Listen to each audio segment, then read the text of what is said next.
클릭해주셔서 감사합니다. 오늘도 행복하고 건강한 하루 되시길 진심으로 기원해요. 구독, 좋아요, 알림 설정 꼭 눌러주시고요. 전설천하 이야기 시작하겠습니다.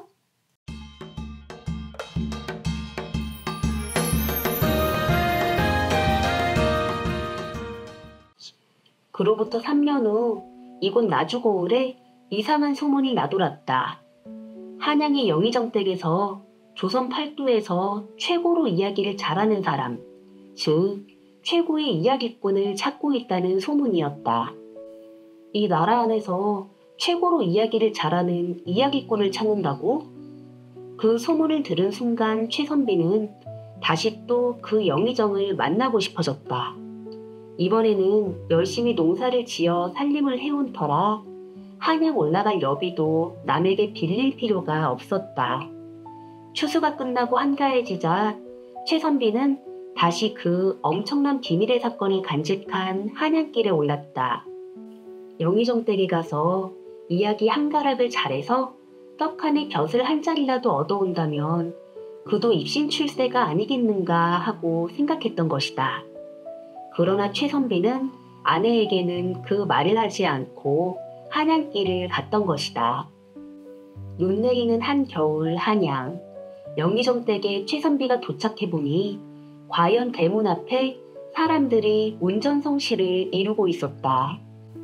사랑방에는 조선 팔도에 이야기 잘한다는 이야기꾼들이 와글와글 몰려 있었는데 자기 차례가 오면 영의정에게 불려나가 이야기를 들려주는 것이었다. 최선비는 사랑방에 들어 여장을 풀고 자신도 이야기꾼으로 등록을 해놓고 차례를 기다렸다. 너무나도 많은 이야기꾼들이 밀린 터라 차례가 오려면 2, 3일은 걸릴 듯했다.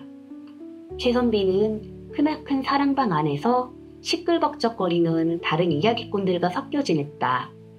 그런데 영의정에게 불려나간 이야기꾼이 이야기를 하려고 입을 열면 영의정이 그 처음을 가만 듣고 있다가 본격적인 이야기를 시작하기도 전에 그만하라고 곧바로 내쳐버리는 것이었다.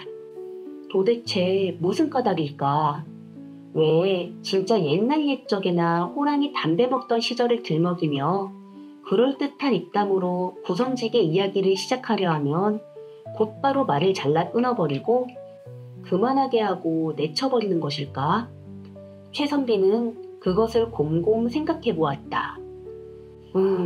그것은 아마도 캔씨 저 영의정 댁에 무슨 말 못할 사연이 있는 것이로구나 하고 넌지시 짐작을 한 최선비의 머릿속에 번쩍 스치는 것이 있었다. 다음날 오후 늦게 드디어 최선비 차례가 되었다. 하얀 수염을 말리며 근엄하게 앉아있는 영의정 앞에 밀려나간 최선비는 공손히 절을 하고 나서 조용히 입을 열었다. 소인은 영의정 영감나리하고 단둘이만 해야 할 이야기가 있습니다. 그걸 그래? 영의정이 최선비를 바라보며 잠시 머뭇거리다가 고개를 끄덕거리더니 사랑방에 콩나물 시루처럼 빽빽이 가득 들어찬 사람들을 바라보며 말했다. 모두 나가 있으라. 그 소리를 들은 방 안 가득 모인 이야기꾼들이 삽시에 바깥으로 몰려나갔다. 최선비는 영의정과 단둘이서만 큰 방 안에 남게 되었다. 어디 그럼 이제 자네 이야기를 한번 들어보겠네. 영의정이 최선비를 의미심장한 눈빛으로 바라보며 말했다. 최선비는 영의정을 바라보며 조용히 입을 열었다. 영의정 영감나리, 사실은 소인은 3년 전 과거 시험을 보러 한양에 올라올 적에 집안이 너무도 가난하여 과거 시험을 보러 올라올 여비밖에는 가져오지 못했지요. 그런데 불행히도 과거 시험에 낙방하고 여비가 없어 고향에 돌아갈 길이 막막해지자 큰 부잣집 담을 넘어 도둑질을 해서라도 여비를 마련할 양으로 한양 땅을 밤마다 뒤졌지요. 그래? 도둑질을 할 생각이었군 그래.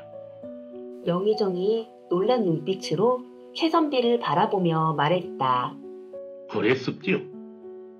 그러던 어느 날 밤 골목을 뒤지면서 보니 자정이 넘은 새벽에 어느 대갓집 방에 불이 환히 켜져 있는 것을 보았지요. 그래서 저 방 안에 있는 사람은 도대체 무엇을 하고 있기에 이 늦은 밤까지 잠을 자지 않고 불을 켜고 있을까 궁금해서 담을 넘어 들어가 방문에 귀를 대고 들어보았지요. 그런데 들리는 소리가 너무도 흉악하고 이상해 슬그머니 손가락에 침을 발라 창구멍을 뚫고 안을 들여다보았지요. 그래. 그 방 안에서 무슨 일이 벌어지고 있었던가? 영의정이 놀란 눈빛으로 최선비를 바라보며 바짝 귀를 기울이며 말했다. 그 방 안을 바라보니 수염이 새까만 건장한 사내 한 놈이 신부랑 같이 앉아 나이 어린 갓 결혼한 꼬마 신랑을 커다란 칼끝에 고기 한 점을 끼어들고 먹으라고 협박하고 있었지요. 아무래도 그 고기에 독약을 바른 것이 분명하였지요. 가만 두었다가는 어린 꼬마 신랑이 저놈에게 죽게 되겠구나 싶어 저도 모르게 화가 치밀어 올라 방문을 벌컥 열고 뛰어들어가 그 칼을 빼앗아 사내를 바로 찔러 죽여버렸지요. 그리고 그 길로 도망해 고향으로 내려갔지요. 최선비는 자기가 저질렀던 그날 밤에 끔찍한 살인을 이야기했다. 가만히 듣고 있던 영의정이 갑자기 일어나더니 최선비의 손을 덥석 붙잡으며 말했다. 고맙네, 고마워. 자네가 그날 밤 내 아들을 살려주었다네. 그날 밤 최선비가 보았던 그 꼬마 신랑은 영의정의 외동아들이었던 것이다. 그날 혼례식을 올리고 첫날 밤을 치르려는데 그 신부와 혼전에 놀아나던 음흉한 사내가 사람들이 모두 잠든 늦은 밤을 타고 방 안으로 들어가 꼬마 신랑을 독살하여 죽이고 급사한 것처럼 꾸미려 한 것을 최선비가 그날 밤 그 광경을 우연히 보고 그 사내를 죽여 꼬마 신랑을 살려주게 되었던 것이다. 영의정은 최선비에게 저간의 사정을 대략 이야기했다. 3년 전 그날 밤 최선비의 칼을 맞고 죽은 사내가 혼전의 신부와 정을 통하던 놈이었는데 꼬마 신랑인 아들을 독살하여 죽이려 한 순간에 누군가 문을 열고 뛰어들어와 사내의 칼을 빼앗아 그를 죽여 아들의 목숨을 살려준 것을 알고는 너무도 고마워서 반드시 그 은인을 찾아 그 은혜를 갚아야겠다고 마음먹었던 것이다. 그리고는 그 은인을 찾을 묘책을 궁리하던 끝에 영의정은 조선팔도에 이야기 잘하는 최고의 이야기꾼을 찾는다는 소문을 내고 전국의 온갖 이야기 잘하는 사람들을 다 자신의 사랑방으로 끌어들여 혹시 그날 밤 사건에 대한 이야기에 단서라도 찾을 수 없을까 하고 노심초사했던 것이다.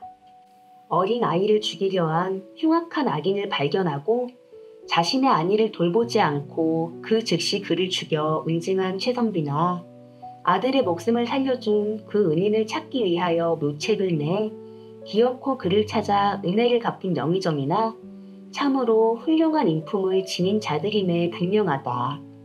정의가 땅에 떨어진 진흙구렁에서 용케 알량한 잔재주 며 칼과 돈을 손에 쥐고 온갖 재주를 부리며 오직 자신의 안녕과 출세와 물질적 이익만을 위해 골몰하는 탐욕에 찌든 영악한 자들이 늑대와 이기처럼 다투며 득실거리는 부정부패가 만연한 불의가 판을 치는 배신의 땅에서는 도무지 있을 수 없는 일이 아닌가 싶다. 최선비는 영의정이 극진한 대접을 받으며 그 집에서 며칠 묵으며 함께 지냈다. 그로부터 한 달 후 최선비 아내는 누가 말을 타고 관복을 입고 풍악을 울리며 마을로 들어오는 것을 보았다. 과거 시험도 없었는데 무슨 일로 서방님이 한양에 갔을까? 거기 숨겨놓은 어여쁜 여인이라도 있는 것일까? 언제 나올까? 매일 불안한 마음으로 기다리고 있는데 저것은 또 누구의 근사한 행차일까? 아내는 이상하게 생각하고 그 모습을 유심히 바라보았다. 그런데 빛나는 광복을 입고 그 말을 탄 사람은 다름 아닌 서방님이었다. 세상에 이런 일이. 아내는 불이 나게 대문 밖으로 달려나가 남편 최선비를 맞았다. 최선비는 그 이야기 한 가락으로 명의정에게 많은 재물을 하사받고 고을 원님 벼슬까지 떡하니 얻어 지금 막 금이환영하였던 것이다. 이야기 재밌게 들으셨나요? 마음에 드셨다면 구독, 좋아요, 알림 설정 꾹 눌러주시고요. 더욱더 좋은 이야기로 찾아뵙겠습니다. 감사합니다.